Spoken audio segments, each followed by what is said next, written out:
दोस्तों स्टडी 91 के online platform में आप सभी का बहुत बहुत स्वागत है। दोस्तों आज आप सभी के समक्ष इंडियन ज्योग्राफी में अपने अगले लेक्चर को लेकर हाजिर हूँ। आज हमारा 364 नंबर का लेक्चर है। अगर ज्योग्राफी की बात की जाए दोस्तों तो आज हमारा 34वां लेक्चर है। ज्योग्राफी की क्लास हम लोगों ने 331 नंबर से पढ़ना शुरू किया था। अब तक दोस्तों 5 बड़े विषय समाप्त हो चुके हैं और छठा विषय भी दोस्तों समाप्ति के कगार पर है।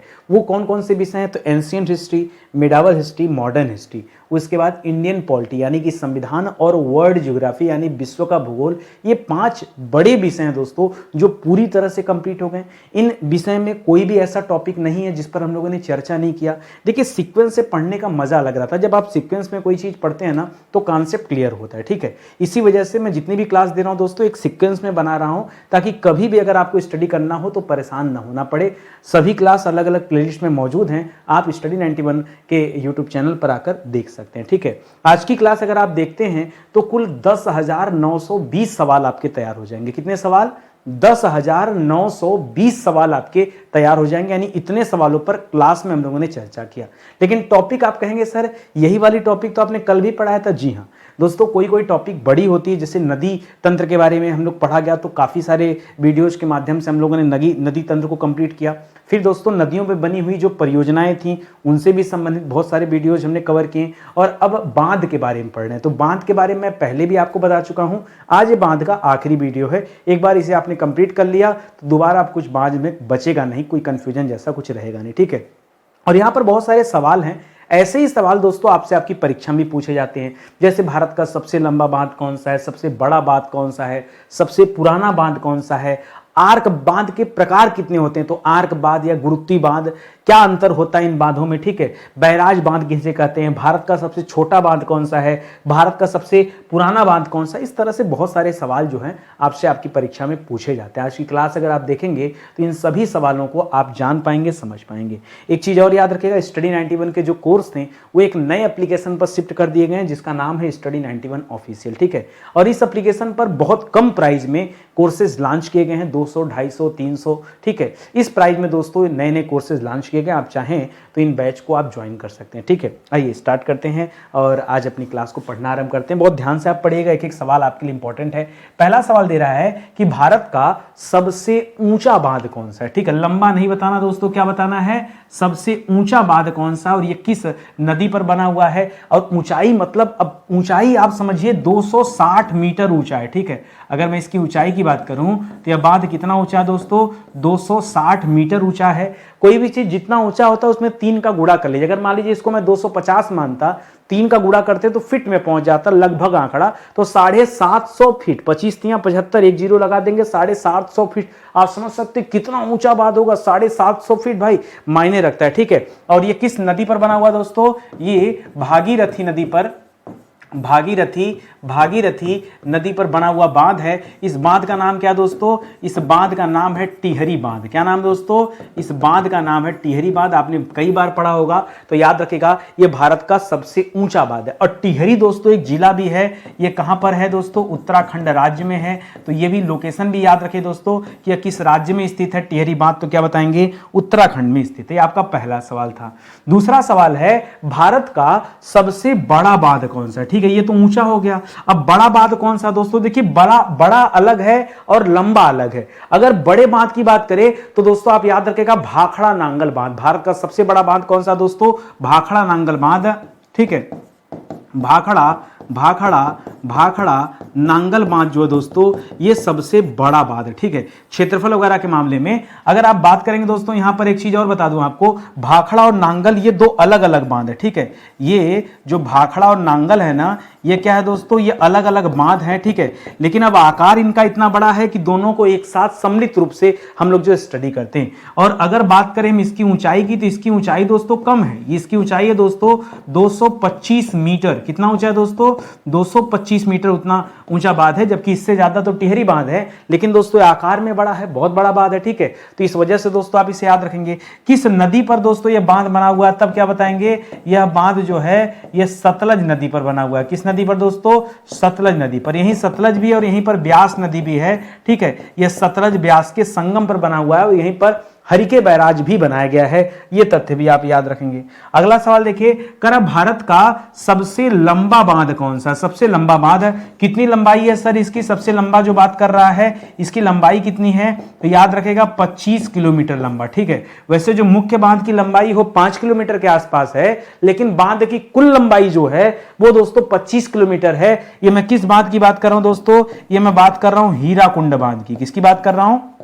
ये मैं बात कर रहा हूं हीराकुंड बांध की, जो कि दोस्तों उड़ीसा राज्य में स्थित है, ठीक है। उड़ीसा राज्य में स्थित है। और किस नदी पर दोस्तों ये बना हुआ है? तो यह महानदी पर बना हुआ है। किस नदी पर? यह महानदी पर बना हुआ बांध है। महानदी पर यह बना हुआ बांध है। इसका नाम है हीराकुंड बांध। इसे आप याद रखेंगे, उड़ीसा राज्य में स्थित है, ठीक है। तो ये आपके 3 महत्वपूर्ण सवाल हो गए। आज हम जो सवाल कवर करने वाले हैं ना, वो इसी तरह के एंटीक सवाल हैं। चलिए आगे बढ़ते हैं। अगला सवाल देखिए, परीक्षा में एक और सवाल आता है कि भारत का सबसे बड़ा चिनाई वाला बांध कौन सा? चिनाई वाला बांध दोस्तों कौन सा है? चिनाई माने समझते हैं क्या होता है ना? जैसे घर की चिनाई होती है, सीमेंटेड, ठीक है। चिनाई का मतलब क्या हो गया दोस्तों? यहां सीमेंटेड से हो गया, ठीक है। यहां सीमेंटेड से इसका संबंध हो गया। चिनाई वाला बांध दोस्तों ये कौन सा? भारत का सबसे बड़ा चिनाई वाला बांध, ये अलग हो जाएगा दोस्तों। और एशिया के सबसे बड़े बांधों में दोस्तों इसकी गिनती होती है। याद रखिएगा, नागार्जुन सागर बांध। कौन सा दोस्तों? नागार्जुन सागर बांध। आपको तो पता है कि नागार्जुन सागर बांध ये जो है कृष्णा नदी पर बना हुआ है। और राज्य कौन सा दोस्तों? तो तेलंगाना में, ठीक है। कृष्णा नदी पर बना हुआ बांध है नागार्जुन सागर बांध है। यह किस राज्य में स्थित है दोस्तों? तो याद रखेंगे, यह तेलंगाना राज्य में स्थित है नागार्जुन सागर बांध। और ये इतना बड़ा बांध है दोस्तों कि इसमें 26 गेट बने हुए हैं, ठीक है। क्या बना हुआ दोस्तों? इसमें 26 गेट लगे हुए हैं। इन गेट के माध्यम से जल की मात्रा नियंत्रित की जाती है, ठीक है। कैसे नियंत्रित होता है दोस्तों? मान लीजिए पानी ज्यादा हो गया तो गेट खोल करके पानी बहा दिया जाएगा, और पानी कम है तो गेट बंद करके पानी भर दिया जाएगा, ठीक है। इस तरह से दोस्तों कुल 26 गेट लगे हुए हैं। तो इस लाइन को भी आप याद रखिएगा। अगला सवाल है कि भारत का सबसे पुराना बांध कौन सा है? सबसे पुराना बांध भारत का ये कौन सा दोस्तों? नाम सुना होगा, कल्लनई बांध है, तमिलनाडु में स्थित है दोस्तों। कल्लनई बांध है, यह भारत का सबसे पुराना बांध माना जाता है। कौन सा बांध दोस्तों? बांध का नाम है कल्लनई बांध। और यह किस राज्य में स्थित है दोस्तों? तो याद रखिएगा, यह तमिलनाडु राज्य में स्थित है, ठीक है। और किस नदी पर है दोस्तों? नदी का नाम भी तो पूछ सकता है। तो याद रखिएगा, ये कावेरी नदी पर बना हुआ बांध है। कावेरी नदी पर बना हुआ बांध है। और यह भारत का सबसे पुराना बांध माना जाता है, यह आप याद रखेंगे, ठीक है। अगले सवाल पर आइए, कर दुनिया का सबसे पुराना बांध कौन सा है? भारत का तो ठीक है, अगर दुनिया का सबसे पुराना बांध पूछ रहे तो क्या बताएंगे? तो दुनिया का सबसे पुराना बांध है दोस्तों ये जॉर्डन देश में स्थित है। किस देश में स्थित है? याद रखेंगे, यह जॉर्डन देश में स्थित बांध है। और इसका नाम क्या है? तो ज से जॉर्डन याद रखेगा और ज से ही जावा याद रखेगा, ठीक है। जॉर्डन देश में जावा बांध है, यह आप याद रखेंगे। कितना पुराना बांध है दोस्तों? तो आप कल्पना कर लीजिए कि 3000 ईसा पूर्व में इसकी स्थापना हुआ था। बांध बना था कब? 3000 ईसा पूर्व। 3000 ईसा पूर्व में दोस्तों हमारे यहां बात करेंगे तो हड़प्पा सभ्यता दोस्तों, हड़प्पा से भी दोस्तों पुराना बांध है। अब आप ये कल्पना कर लीजिए, ठीक है। हमारे यहां भी हड़प्पा कालीन एक बांध है, वो धौलावीरा में है। अभी सवाल देता हूं, आप समझिएगा। यहां देखिए अगला सवाल दे रहा है कि भारत में किस स्थान पर 16 जलाशयों और बांधों के साथ एक जटिल जल प्रबंधन प्रणाली का दोस्तों पता चला है? तो दोस्तों ये पता चला है धौलावीरा में। कहां पता चला दोस्तों? धौलावीरा दोस्तों एक हड़प्पा कालीन स्थल है, ठीक है। हड़प्पा कालीन यह स्थल है जो कि आप कह सकते हैं कि हड़प्पा काल के प्रमुख शहरों में से दोस्तों एक था, ठीक है, धौलावीरा। और धौलावीरा अपने जल निकासी प्रणाली के लिए दोस्तों जाना जाता है। तो यहां से भी दोस्तों बांध के जो है अनुमान, मतलब बांध के प्रमाण मिले हैं, इसलिए आप इसे याद रखेंगे, ठीक है। एक सवाल है दोस्तों, आर्क बांध दोस्तों किसका बना होता है? देखिए आर्क का अर्थ क्या है पहले ये समझिए, ठीक है। आर्क का अर्थ होता है चांप। क्या होता है दोस्तों? चांप। आपको पता है दोस्तों पुराने समय में हम लोग गोला प्रकार यूज करते थे। गोला प्रकार से दोस्तों इस तरह का चांप बनाते थे, ठीक है। तो ये जो आर्क बांध है, यह दोस्तों कुछ इस तरह से निर्मित होता है, ठीक है। आर्क बाद जो दोस्तों कुछ इस तरह से निर्मित होता है, ठीक है। इस तरह से इसकी दोस्तों डिजाइन होती है, ठीक है। इस तरह से इसकी डिजाइन होती है, इसी को हम क्या कहते हैं, आर्क बाद कहते हैं। ये जो बीच का इस तरह से चाप टाइप का एरिया है, ये आर्क का उदाहरण है। अभी आपसे पूछ रहा दोस्तों कि आर्क बांध बना होता है, ये किसका बांध बना होता है दोस्तों, तो याद रखिएगा ये पूरी तरह से कंक्रीट का बना होता है। किसका बना होता है, कंक्रीट का बना होता है, ठीक है। क्योंकि अगर कंक्रीट का नहीं रहेगा तो टूट जाएगा, कमजोर हो जाएगा, ठीक है। और ये जो आर्क बांध होता है दोस्तों, ये अच्छा ये तो एक अलग हो जाएगा दोस्तों। एक और आर्क बांध होता है जो पानी के भीतर उसकी ऐसे डिजाइन मुड़ी होती है, ठीक है। पानी के धारा के विपरीत दिशा में, ठीक है, याद रखेंगे, पानी की धारा के विपरीत दिशा में दोस्तों इसका जो खंभा होता है, स्तंभ, वो मुड़ा होता है, ठीक है, मुड़ा होता है, ठीक है। और धीरे धीरे दोस्तों पानी जब उस पर लड़ता है ना, तो वो उसी की वजह से वो सीधा हो जाता है, ठीक है। इसको भी याद रखेंगे। आर्क को कई बार हम मेहराब बोल देते हैं। क्या बोल देते हैं, आर्क को कई बार हम मेहराब शब्द भी यूज करते हैं, तो ये भी आप याद रखेंगे। अगला सवाल दे रहा है गुरुत्ववाद, ठीक है। गुरुत्ववाद की विशेषता दोस्तों क्या होती है, आर्क बांध अलग होता है और गुरुत्ववाद अलग होता है। गुरुत्ववाद की विशेषता क्या दोस्तों, तो याद रखिएगा, गुरुत्ववाद जैसे आप आजकल के ब्रिज देखते होंगे, ब्रिज खंड बाई खंड बना होता है, ठीक है। तो इस खंड बाई खंड होने की वजह से क्या होता है कि कोई एक हिस्सा अगर क्षतिग्रस्त हुआ तो बाकी को नुकसान नहीं पहुंचाता। क्यों, क्योंकि हर एक हिस्सा, इस पुल के हर एक हिस्से अलग अलग अपने ऊपर ही निर्भर होते हैं, किसी दूसरे पर डिपेंड नहीं होते, ठीक है। तो गुरुत्ववाद की खासियत क्या है कि इसके प्रत्येक स्तंभ, ठीक है, आत्मनिर्भर होते हैं। आत्मनिर्भर लिख दूं, ठीक है, आत्मनिर्भर होते हैं, मतलब अपने पे निर्भर होते हैं, किसी दूसरे पर टिके हुए नहीं होते हैं, ठीक है। तो इस वजह से दोस्तों कोई एक हिस्सा अगर क्षतिग्रस्त होता है तो उसका इंपैक्ट किसी दूसरे पर नहीं पड़ता है, ठीक है। तो इसे आप याद रखेंगे। अगला पॉइंट दे रहा है दोस्तों चाप गुरुत्व बांध, ठीक है। देखिए इसमें चाप शब्द भी दे दिया और गुरुत्व शब्द भी दे दिया, ठीक है। तो याद रखिएगा, ऐसे बांध में, ऐसे बांधों में दोनों प्रकार की विशेषताएं पाई जाती, ठीक है। दोनों प्रकार की विशेषताएं पाई जाती हैं, ठीक है, पाई जाती। कौन कौन से प्रकार की दोस्तों, तो एक तो जो कंक्रीट वाला मॉडल आपने पढ़ा आर्क में, ठीक है, तो एक तो आर्क वाली विशेषता पाई जाती है। दूसरा जो गुरुत्ववाद आपने पढ़ा, यह भी पाया जाता है, ठीक है। तो कंक्रीट का बना होता है और खंड खंड में बना होता है, तो दोनों विशेषता दोस्तों यहां पाई जाती है। चाप गुरुत्ववाद इसे हम कहते हैं, ठीक है। अगला सवाल देखिए, करा बैराज बांध किसे कहते हैं दोस्तों, तो बैराज बांध में क्या होते हैं, इसमें पानी की मात्रा को नियंत्रित करने हेतु गेट लगे होते हैं। क्या लगे होते हैं दोस्तों, गेट लगे होते हैं, ठीक है। और होता क्या दोस्तों, जब पानी की मात्रा बढ़ जाती है तो गेट क्या कर दिया जाता है दोस्तों, खोल दिया जाता है, ताकि पानी वहां से धीरे धीरे बाहर निकल जाए। तो बैराज, जैसे हरिके बैराज आपसे सुना, ठीक है। तो बैराज में क्या होता है, गेट नुमा बना होता है, ये आप याद रखेंगे। अगला सवाल दे रहा दोस्तों, रॉक फिल बांध का निर्माण किया जाता है। रॉक फिल बांध दोस्तों, रॉक माने क्या होता है, चट्टान। रॉक माने क्या होता है, चट्टान। फिल माने क्या होता है दोस्तों, भरना, ठीक है। तो ऐसे बात जिसमें चट्टान भरी हो जाते हैं या बड़े बड़े पत्थरों का इस्तेमाल किया जाता है, ठीक है, तो उसे रॉक फिल बांध कहते हैं। याद रखिएगा, ये जो होता है यह संकुचित, पहले समझ जाइए रॉक फिल में क्या होता है, बड़े बड़े चट्टान पत्थर इन सबको यूज किया जाता है, ठीक है। तो संकुचित मुक्त जल वाली निकासी, मुक्त जल निकासी वाली जो है मिट्टी का भी दोस्तों इसमें यूज किया जाता है, ठीक है। तो जो कंक्रीट वगैरह बड़े बड़े पत्थर हैं वो तो है ही हैं, प्लस दोस्तों ये जो मिट्टी होती खास करके दानेदार मिट्टी होती, कैसी होती, दानेदार, उससे दोस्तों ये रॉक फिल बांध जो है तैयार किया जाता है, ठीक है। आगे बढ़िए दोस्तों, अगले सवाल पर आइए। अगला सवाल है कि भारत के किस बांध को रामसर साइट घोषित किया गया। बहुत ध्यान से पढ़ेगा दोस्तों, रामसर साइट, ठीक है।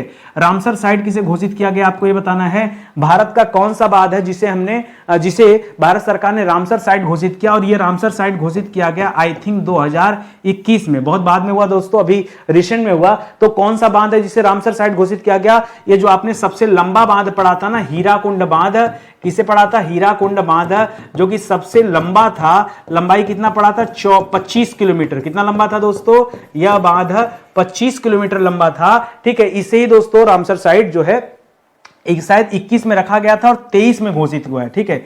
31 में भारत सरकार ने दिया था और 23 में फाइनल हुआ दोस्तों, 23 में इसको जो है अप्रूव किया गया है, ये आप याद रखेंगे, ठीक है। तो ये अच्छा सवाल आपके लिए है। आगे बढ़ते हैं, अगले सवाल पर आइए। कर टिहरी बांध का निर्माण किस देश के सहयोग से हुआ है? जो टिहरी बांध है दोस्तों, याद रखेगा ये भारत का सबसे ऊंचा बांध है, ठीक है। ये क्या है दोस्तों, टिहरी बांध, ये भारत का सबसे ऊंचा बांध है, ठीक है। सबसे ऊंचा बांध है। कितना ऊंचाई था दोस्तों, तो 260 मीटर उतना ऊंचा था, ठीक है। 260 मीटर इसकी ऊंचाई है दोस्तों, और भागीरथी नदी पर बना हुआ है, ठीक है। भागीरथी नदी पर बना हुआ है, उत्तराखंड राज्य में स्थित है। अभी आपसे पूछा है किसके सहयोग से बना है, तो याद रखिएगा इसे सोवियत संघ रूस के सहयोग से दोस्तों बनाया गया था। उस समय रूस को यूएसएसआर के नाम से जाना जाता था। 1990 के आसपास दोस्तों ये जो यूएसएसआर है ये टूट गया, ठीक है, तो अलग हो गया उसके बाद से रूस। और ये जो बांध बना था दोस्तों, ये 1978 में बांध बना था, जबकि यूएसएसआर कब टूटा दोस्तों, 1990 के दौरान, ठीक है। तो सोवियत संघ रूस के सहयोग से इस बांध का निर्माण किया गया था, टिहरी बांध का। ये लाइन आप याद रखेंगे। अगला सवाल है कि भारत का पहला जल विद्युत संयंत्र, बहुत ध्यान से पड़ेगा, भारत का पहला जल विद्युत संयंत्र ये किस बांध पर बना हुआ दोस्तों? सिर्फ बांध का नाम आपको बताना है यहां पर, तो याद रखेगा कावेरी नदी पर यह बांध बना हुआ है। किस नदी पर? कावेरी नदी पर यह बांध बना हुआ है। इसका नाम क्या है? इसका नाम है शिव समुद्रम। क्या नाम है दोस्तों? शिव समुद्रम, ठीक है। शिव समुद्रम बांध इसका नाम है, यह आप याद रखेंगे। अच्छा, एक चीज और याद रखेगा, पहले इसको ट्रायल करने के लिए ना दार्जिलिंग में दोस्तों सबसे पहले एक छोटे बांध का निर्माण किया गया था, जहां पर इस तरह का एक छोटा सा हाइड्रो पावर प्रोजेक्ट लगाया गया था। लेकिन बाद में जो सक्सेसफुल लगा वो दोस्तों शिव समुद्रम में लगा, ठीक है, कावेरी नदी पर। और कावेरी नदी कहां पर दोस्तों? कर्नाटक राज्य में स्थित है, तो इसे आप याद रखेंगे, ठीक है। तो ये जो शिव समुद्रम वाला लगा है कर्नाटक राज्य में स्थित है, इसे आप ध्यान में रखेंगे। और नदी कौन सी दोस्तों? तो कावेरी नदी पर यह जल विद्युत संयंत्र लगाया गया है, इसे आप याद रखेंगे, ठीक है। और एक चीज और याद रखिए, ये जो अभी हमारी फ्री जो क्लास चल रही है ना, ये प्रतिदिन दोस्तों सुबह के 9 बजे चलती है। और अब तक दोस्तों हम लोगों ने 360 से अधिक लेक्चर दोस्तों यहां पर कवर कर लिया है। और अब तक दोस्तों 10,900 से अधिक सवालों पर हम लोगों ने चर्चा भी कर लिया, ठीक है, चर्चा भी कर लिया। और 5 बड़े विषय पढ़ा भी देंगे आपको। तो अगर आप इस सीरीज से जुड़ते हैं ना, तो बहुत फायदा आपको मिलेगा। कई बार मन में आता है कि सर आप किसके लिए पढ़ा रहे हैं। देखिए, ये फाउंडेशन है, एक तरह से बेसिक चीजें मैं बता रहा हूं। आपने कहीं से भी पढ़ा हो, ऑनलाइन ऑफलाइन, लेकिन आप मेरे इन सवालों का जवाब दीजिए। अगर आप जवाब देने में असमर्थ हैं, इसका मतलब विषय पर आपकी पकड़ मजबूत नहीं है। यदि पकड़ मजबूत नहीं है तो सलूशन क्या दोस्तों? इसका सलूशन आप यहां से तो पढ़िए सही, लेकिन एक बार आप हमारे फाउंडेशन कोर्स को ज्वाइन कीजिए। मैं कोई जबरदस्ती नहीं कर रहा हूं, आपके लिए बता रहा हूं दोस्तों। एक चांस दीजिए, अगर आप सच में अपने भारत का इतिहास जानना चाहते हैं, ठीक है, तो हमने एक मॉडर्न हिस्ट्री का बैच बनाया है। जी हां, हमने एक मॉडर्न हिस्ट्री का बैच बनाया दोस्तों। सच में अगर आप भारत को जानना चाहते हैं ना, तो दोस्तों आप इस मॉडर्न हिस्ट्री के बैच को ज्वाइन करके देखिए। मैंने अपना 100% दे दिया। एक तरह से कहते नितिन सर ने अपने दिमाग को निचोड़ करके इस बैच में रख दिया दोस्तों। इतना मेहनत से, लगन से कंटेंट तैयार करके दोस्तों मैं बैच बनाया हूं। आप पढ़ेंगे ना, फैन हो जाएंगे, दीवाने हो जाएंगे कि सर क्या इतिहास हमने पढ़ा, झूम उठेंगे। आप कहेंगे ये होती है असली पढ़ाई। बहुत ज्यादा पैसे का बैच नहीं दोस्तों, बहुत कम प्राइस में इस बैच को लॉन्च किया गया है, ठीक है। आप एक बार पढ़ के देखिए, मजा बहुत आएगा। पैसा वसूल बैच है, ठीक है। आइए मुद्दे की बात करते हैं और आगे बढ़ते हैं, ठीक है। अगला सवाल दे रहा दोस्तों कि भारत का सबसे बड़ा कृत्रिम जलाशय कौन सा? सबसे बड़ा कृत्रिम जलाशय दोस्तों ये इंदिरा गांधी जलाशय। कौन सा दोस्तों? इंदिरा गांधी जलाशय, ये सबसे बड़ा जलाशय है। किस नदी के पानी को रोक करके दोस्तों बनाया गया है? तो याद रखेगा नर्मदा नदी के जल को रोक करके दोस्तों बनाया गया है। कहां पर यह जलाशय स्थित है, किस राज्य में स्थित है? तो क्या बताएंगे दोस्तों? यह मध्य प्रदेश राज्य में स्थित है। यह भारत का सबसे बड़ा कृत्रिम जलाशय है, इसे आप ध्यान में रखेंगे, ठीक है। अगला सवाल देखिए, कह भारत का दूसरा सबसे बड़ा कृत्रिम जलाशय कौन है? ठीक है, ये तो हो गया दोस्तों फर्स्ट नंबर का। सेकंड नंबर पे याद रखेगा दोस्तों, सेकंड नंबर पे जो जलाशय है ये गोविंद वल्लभ वल्लभ पंत जलाशय है, ठीक है, गोविंद वल्लभ पंत जलाशय, ठीक है, गोविंद वल्लभ पंत जलाशय, जिसे हम रिहंद जलाशय, जो रिहंद नदी के पानी को रोक करके बनाया गया दोस्तों। और यहीं पर दोस्तों रिहंद बांध बना हुआ है। क्या बना हुआ दोस्तों? यहीं पर रिहंद बांध बना हुआ है। यह आपके सोनभद्र में स्थित है, सोनभद्र जिले में स्थित है। सोनभद्र कहां पड़ता है दोस्तों? यह आपके उत्तर प्रदेश में स्थित है। एक तरह से भारत का कश्मीर कहा जाता है सोनभद्र को। इतना खूबसूरत है, प्राकृतिक नजारा दोस्तों इतना बेहतरीन है यहाँ का, ठीक है। आगे बढ़िए, अगला सवाल है, भारत का सबसे छोटा बांध कौन सा? आपने सबसे बड़ा तो पढ़ लिया, सबसे ऊंचा पढ़ लिया, ठीक है, और लेकिन सबसे पुराना भी पढ़ लिया, कल्लनई बांध तमिलनाडु वाला। दुनिया का सबसे पुराना बांध पढ़ लिया, जावा बांध जॉर्डन में। लेकिन दोस्तों सबसे छोटा बांध आपको नहीं पता है, ये इसका नाम है मुक्कोम्बू। कौन सा बांध है दोस्तों? मुक्कोम्बू, ठीक है, मुक्कोम्बू बांध याद रखेंगे। मुक्कोम्बू बांध ये भारत का सबसे छोटा बांध है। किस राज्य में स्थित है? कौन से नदी पर स्थित है दोस्तों? तो याद रखेगा, नदी है कावेरी नदी। नदी कौन सी है? कावेरी नदी। और राज्य कौन सा दोस्तों? राज्य है तमिलनाडु, ठीक है, तमिलनाडु। जहां पर दोस्तों सबसे पुराना बांध था कल्लनई बांध, ठीक है, उसी तमिलनाडु में दोस्तों सबसे छोटा बांध भी है। इसका नाम क्या दोस्तों? मुक्कोम्बू। क्या नाम है? मुक्कोम्बू बांध। ये भारत का सबसे छोटा बांध है, ठीक है। चलिए एक और बताइए दोस्तों, सवाल करा सिक्किम का सबसे ऊंचा बांध कौन है? इसके पहले दोस्तों आप मुझे बताइए, सिक्किम की जीवन रेखा किसे कहा जाता है? ठीक है, सिक्किम की जीवन रेखा ये किस नदी को कहा जाता है दोस्तों? तो याद रखेंगे, तीस्ता नदी को कहा जाता है। तीस्ता नदी ये सिक्किम में बहती है, इसको सिक्किम की जीवन रेखा माना जाता है, ठीक है। और ये जो बांध है ना, ये बांध का नाम है दोस्तों रंगीत बांध। क्या नाम दोस्तों?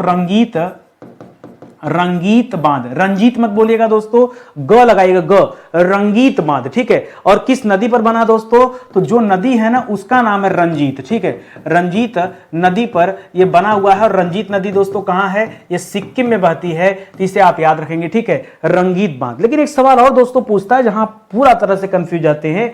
सवाल देता है रंजीत सागर बांध। ध्यान दीजिएगा, रंगीत बांध अलग है, रंजीत सागर बांध जो दोस्तों ये आपके पंजाब राज्य में स्थित है। कहां स्थित है दोस्तों? याद रखेंगे, रंजीत सागर जो बांध है ये पंजाब राज्य में स्थित है। पंजाब के एक राजा थे महाराजा रणजीत सिंह, उन्हीं के नाम पर दोस्तों रंजीत पड़ा हुआ है। और किस नदी पर दोस्तों बना हुआ है? तो याद रखेंगे, यह रावी नदी पर बना हुआ है, ठीक है, र से रंजीत सागर बांध है और यह रावी नदी पर बना हुआ है। और इसी का नाम दोस्तों एक दूसरा नाम भी, इसी को हम थीन बांध के नाम से बुलाते हैं, ठीक है, थीन बांध भी इसी को कहा जाता है, ठीक है। तो याद रखिएगा थीन बांध। रावी नदी पर दोस्तों एक और बांध है, चमेरा बांध भी बना हुआ है। कौन सा बांध है? चमेरा बांध भी दोस्तों स्थित है। लेकिन इस बांध का एक दूसरा नाम क्या है? अन्य नाम क्या है? थीन बांध भी इसे बुलाया जाता है, तो इसे भी आप याद रखिएगा। अगला सवाल है कि देश के 5 पनबिजली संयंत्र दोस्तों जो स्थित हैं, ठीक है, देश के 5 पनबिजली संयंत्र ये जो स्थित है दोस्तों, ये आपको बताना है, ठीक है। ये थोड़ा सा यहां पर गड़बड़ है। देश के शीर्ष 5 पनबिजली संयंत्र जो है ये किस राज्य में स्थित है? तो आपको उस राज्य का नाम बताना, ठीक है। कौन कौन से राज्य में ये पानी से बिजली बनती है दोस्तों, सिर्फ आपको ये बताना। तो 1 2 3 4 इस तरह से बताएगा। तो जितने पहाड़ी राज्य हैं खास करके उनका नाम यहां पे आता है। जैसे उत्तराखंड नंबर 1 पर आता है, सबसे ज्यादा बिजली, टिहरी विहरी सब यहीं पे स्थित है। महाराष्ट्र में दोस्तों कोयना नदी पर एक बांध बना हुआ, कोयना नदी पर, जो भारत का सबसे बड़ा जल विद्युत जो है बांध भी है, ठीक है। तीसरे नंबर पे दोस्तों आंध्र प्रदेश आप याद रखेंगे, ठीक है, आंध्र याद रखेंगे, ठीक है, आंध्र प्रदेश हो गया, तेलंगाना हो गया, यहां पर भी दोस्तों बहुत सारे बांध हैं। लेकिन अगर आप सीक्वेंस की बात करेंगे तो आंध्र प्रदेश के बाद तेलंगाना का नाम मत लीजिएगा, इसके बाद हिमाचल का नाम लीजिएगा, हिमाचल के बाद गुजरात का नाम लीजिएगा, इसके बाद जाकर के दोस्तों, ठीक है, गुजरात का, तब जाकर के दोस्तों बाकी तेलंगाना, तमिलनाडु और बाकी कर्नाटक वगैरह का नाम आएगा। ये सिर्फ 5 राज्य हैं जो सबसे ज्यादा बिजली उत्पादन करते हैं, तो इन्हें आप याद रखेंगे, ठीक है। अगले सवाल पर आइए, कर स्थापित जल विद्युत क्षमता के मामले में भारत जो है दोस्तों विश्व में किस स्थान पर है? तो याद रखेगा भारत का जो स्थान है 5वां स्थान है, ठीक है। भारत किस स्थान पर दोस्तों? भारत की रैंक जो है दोस्तों ये पन बिजली उत्पादन में दोस्तों कौन सी है? तो याद रखेगा 5th रैंक पे भारत है, ये आप याद रखेंगे, ठीक है, 5वें स्थान पे भारत है, ठीक है। आगे बढ़ते हैं दोस्तों। अगला दे रहा है कि भारत किस देश से अधिशेष पनबिजली का आयात भी करता, आयात को कहते हैं इंपोर्ट करना, ठीक है, इंपोर्ट करना, इंपोर्ट करना मतलब मंगाना, इंपोर्ट करना का मतलब क्या हो जाता है, मंगाना, ठीक है, मंगाना। तो भारत किस देश से दोस्तों ये बिजली मंगाता है, ठीक है, मंगाना, ठीक है, किस देश से दोस्तों बिजली मंगाता है ये आप बताइए। तो ये मंगाता है भूटान से, ठीक, अधिशेष मतलब एक्स्ट्रा, ठीक है, वहां पर जो भी दोस्तों अधिशेष बिजली बनती है उसको भारत जो है परचेज कर लेता है, खरीद लेता है, ये भूटान से मंगाता है, ठीक है, किससे मंगाता है, भूटान से। करा भारत के, अगला सवाल देखिए, करा भारत के जल विद्युत उत्पादन में सार्वजनिक क्षेत्र की हिस्सेदारी दोस्तों कितनी है। तो अगर एग्जैक्ट हिस्सेदारी की बात करें तो याद रखेगा 92.5%। आप लगभग लगा के 90% भी याद रख सकते हैं, लेकिन एग्जैक्ट जो आंकड़ा है मतलब सबसे ज्यादा जो पनबिजली उत्पादन होता है वो सार्वजनिक क्षेत्र की कंपनियां ही करती हैं। 92.5% दोस्तों इस कंपनियों के द्वारा, इन कंपनियों के द्वारा बिजली उत्पादन किया जाता है। करा भारत में पहला जल विद्युत शक्ति गृह, जल विद्युत शक्ति गृह ये कब बना और कहां पर स्थापित किया। तो मैं आपको पीछे बताया ना कि ये दार्जिलिंग पश्चिम बंगाल में बना था। वहां पर एक जगह है सिद्रापोंग, क्या नाम है दोस्तों, एक जगह है सिद्रापोंग, ठीक है, सिद्रापोंग, ठीक है, ये सिद्रापोंग में बना था। सिद्रापोंग दोस्तों कहां पर स्थित है तो याद रखिएगा ये दार्जिलिंग में स्थित है। और दार्जिलिंग दोस्तों कहां पर स्थित है तो याद रखिएगा यह पश्चिम बंगाल राज्य के अंतर्गत आता है। बहुत सारे बच्चे समझते हैं कि असम में आता है, नहीं, असम में नहीं, दार्जिलिंग पश्चिम बंगाल में है। और कब बना था दोस्तों तो 1897 ईस्वी में बना था, जब क्या गाया गया था दोस्तों, राष्ट्रगीत बंकिम चंद्र चटर्जी ने बनाया था तभी, ठीक है। और कितनी बिजली दोस्तों यहां पर उत्पादित होती थी तो याद रखिएगा 130 मेगावाट, कितना, 130 मेगावाट दोस्तों ये उत्पादन होता था। अब तो मामला गीगावाट में चला गया है, ठीक है, तो इसे भी आप याद रखेंगे, भारत जो है अब गीगावाट वाली श्रेणी में आ गया है।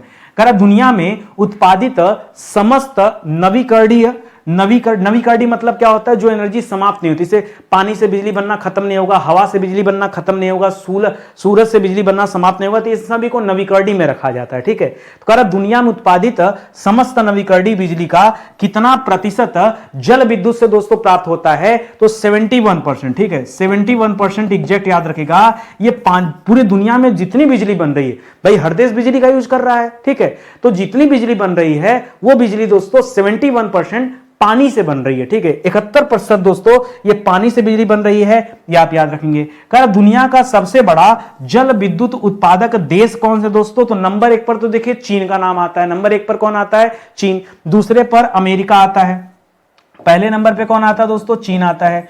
दूसरे नंबर पे दोस्तों कौन आता है, अमेरिका आता है, अमेरिका आता है। तीसरे नंबर पे दोस्तों कौन आता है, कनाडा आता है, कनाडा।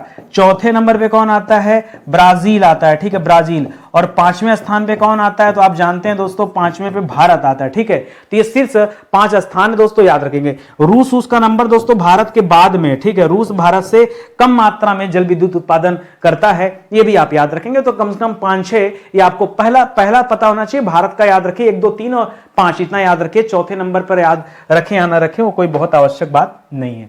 आगे लिख रहा है दोस्तों मिनी जल विद्युत उत्पादन संयंत्र की स्थापित क्षमता दोस्तों कितनी होती है। देखिए सबसे जो नीचे होता है ना वो सबसे पहले छोटा होता है, ठीक है, जो सबसे छोटा वाला होता है उसे क्या बोलते हैं तो सबसे पहले छोटा होता है सूक्ष्म। आप एक एक करके याद रखिएगा। 1 नंबर पे होता है सूक्ष्म, ठीक है, ये जो सूक्ष्म होता है दोस्तों ये 100 किलोवाट तक 100 केवी तक दोस्तों यहां पर जल विद्युत उत्पादन होता है, ठीक है। सूक्ष्म के बाद दोस्तों दूसरा नंबर होता है मिनी। मिनी में दोस्तों क्या होता है तो 100 किलोवाट से लेकर के 2 मेगावाट तक की बात होती है, ठीक है, 2 मेगावाट रखा जाता है। तो ये क्या हो जाता है दोस्तों, ये आपका मिनी वाला संयंत्र हो जाता है, ठीक है, 2 मेगावाट, ठीक है। और इसके बाद हो जाता है लघु।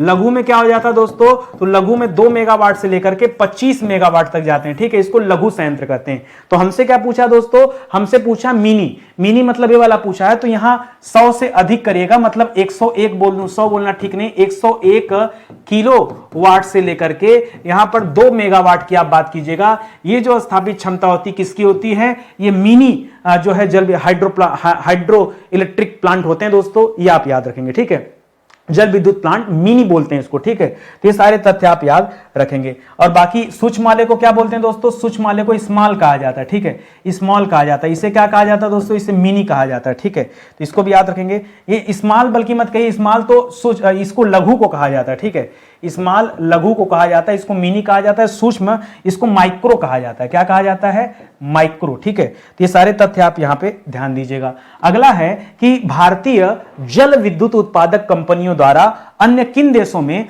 जल विद्युत परियोजनाएं बनाई गई हैं। मतलब ये जो भारतीय कंपनियां हैं, आपने देखा भारतीय कंपनियां 92.5% दोस्तों जल विद्युत उत्पादन कर रही हैं पूरे भारत में। ठीक है, और वर्ल्ड वाइड तो दोस्तों इनका नाम है ही है, भारत जो है 5वें नंबर पे चल ही रहा है। तो ये जो भारतीय कंपनियां हैं ये अपने पड़ोसी देशों को भी दोस्तों मदद करती हैं। जैसे हमारा पड़ोसी नेपाल है, जैसे हमारा पड़ोसी दोस्तों अफगानिस्तान है, हमारा पड़ोसी दोस्तों बांग्लादेश है। ठीक है, बांग्लादेश है। तो इन सभी देशों को भी दोस्तों यहां पर मदद ये करती रहती हैं। ठीक है, और उन देशों में भी दोस्तों अपने जो है प्लान लगाई हुई है। ठीक है, इसके अलावा दोस्तों भूटान भी लिख लीजिएगा, भूटान खुद भी बनाता है, अधिशेष रहता है तो दे भी देता है भारत को। ठीक है, और भारतीय कंपनियों के सहयोग से भी बनाता है, तो ये भी तथ्य आप याद रखेंगे। अगला सवाल है कि भारत का सबसे बड़ा जल विद्युत शक्ति संयंत्र दोस्तों कौन सा? सबसे बड़ा जो आकार में है वो दोस्तों कोयना हाइड्रो इलेक्ट्रिक है। ठीक है, ये कोयना नदी पर बना हुआ है। कोयना नदी दोस्तों कहां है? तो याद रखेगा ये महाराष्ट्र में स्थित है। महाराष्ट्र में कहां पर दोस्तों? महाराष्ट्र के सतारा में स्थित है। ठीक है, सतारा जिला का नाम सुना है ना? सतारा में कोयना नदी है, वहीं पर दोस्तों ये बांध बना हुआ है। 1960 के आसपास जब सिंधु नदी जल समझौता हुआ था, उसी के आसपास दोस्तों इस बांध का, ये इंपॉर्टेंट नहीं है। ठीक है, ये सबसे बड़ा है, सबसे ज्यादा बिजली का उत्पादन करता है, तो इसे आप याद रखेंगे। चलिए अगले सवाल पर आइए। समाप्त हो गया। कभी कभी ऐसा लगता है कि 30 सवाल कम पड़ जाता है ना, मतलब 30 सवाल मुझे पढ़ाने में अगर 30 मिनट का भी समय नहीं लगता दोस्तों तो बड़ा अचंभा होने वाली बात है ना। 30 मिनट तो लगना ही चाहिए, जबकि ऐसा नहीं कि मैं एक्सप्लेन नहीं करता हूं। ठीक है, अगर हर सवाल पे मैं 1 मिनट भी बातचीत करूं, तो 30 मिनट तो हो ही जाएंगे। लेकिन कभी कभी मैं देखता हूं कि वीडियो जो है वो 30 मिनट के पहले ही समाप्त हो जाते हैं। मतलब एक प्रश्न पर क्या मैं 1 मिनट भी चर्चा नहीं करता हूं? ऐसा सोच के नहीं करता हूं, बट हो सकता है, देखिए लिखता भी हूं उसी टाइम में, आपको समझाता भी हूं, सारी चीजें भी रहती, हो सकता है कभी कभी हो जाए। अच्छा ध्यान दीजिएगा, ये फाउंडेशन कोर्स जो है दोस्तों आप जरूर ज्वाइन करिए। एक बार मेरे कहने से मॉडर्न हिस्ट्री ज्वाइन करिए अगर आप सच में भारत को जानना चाहते हैं तो। बहुत गजब का इतिहास है, पूरा प्रेजेंटेशन के माध्यम से जैसा आप चाहते हैं ना, पिक्चर के साथ। कई बार बच्चे कहते हैं सर ज्योग्राफी पिक्चर से पढ़ाइए। देखिए पिक्चर से पढ़ना हो तो उसी के लिए फाउंडेशन कोर्स है, आप आइए ज्वाइन कीजिए, मजा बहुत आएगा। पैसा वसूल बैच है दोस्तों, एक बार आप मॉडर्न हिस्ट्री पढ़ के देखो, सुपर सेलिंग बैच हमारा। ठीक है, आज का सेशन फिलहाल ही समाप्त होता है दोस्तों, मिलते हैं अगले लेक्चर में। तब तक के लिए बहुत बहुत धन्यवाद आप सभी का। जय हिंद, जय Bharat. Thank you so much.